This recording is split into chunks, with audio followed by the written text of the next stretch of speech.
পানির মধ্যে গরুর মাংস দিয়ে দেখুন, সবাইকে চমকে দেওয়ার মতো একটা রেসিপি তৈরি হবে।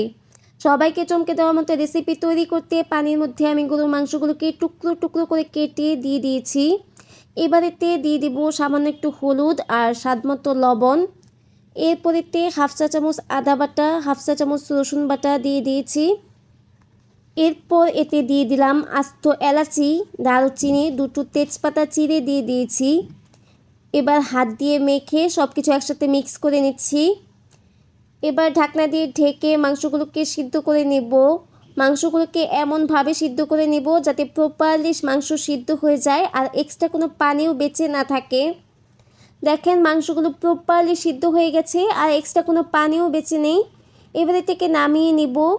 মাংসটা ঠান্ডা হতে থাক, এই ফাঁকে আমি তেঁতুলের গাঁটটা তৈরি করে নেব। সেজন্য তেঁতুলটাকে পানির মধ্যে কষলিয়ে নিচ্ছি।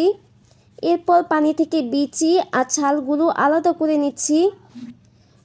এবার এতে দিয়ে দিলাম হাফ চা চামচ বিট লবণ।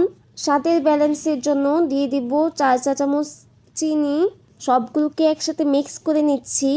এবার চলে যাওয়া যাক মূল রান্নায়। প্যানে পরিমাণ মতো তেল দিয়ে দিলাম। এবার এতে দিয়ে দিলাম শুকনো মরিচ, দিয়ে দিলাম তেজপাতা, দিয়ে দিলাম আস্ত এলাচ আর দারুচিনি। এবার একটু নেড়ে চেড়ে নিব।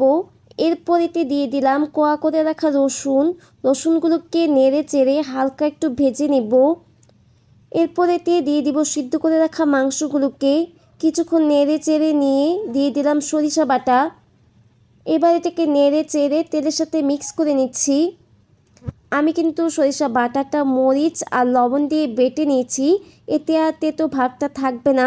এবার এতে দিয়ে দিব হাফ চামচ আদা বাটা, হাফ চামচ রসুন বাটা, হাফ চামচ হলুদের গুঁড়া, হাফ চামচ ধনিয়া গুঁড়া, হাফ চামচ জিরা গুঁড়া, স্বাদ মতো লবণ দিয়ে অনবরত নাড়তেই থাকতে হবে মাংসগুলো কালো না হয়ে যাওয়া পর্যন্ত। এই তো রেডি হয়ে গেল সবাইকে চমকে দেওয়ার মতো মাংসের আচারের রেসিপি। এই রেসিপিটি ভাত, পোলাও, খিচুড়ি, বিরিয়ানি, ভর্তার আইটেম সব কিছুর সাথেই সার্ভ করতে পারবেন।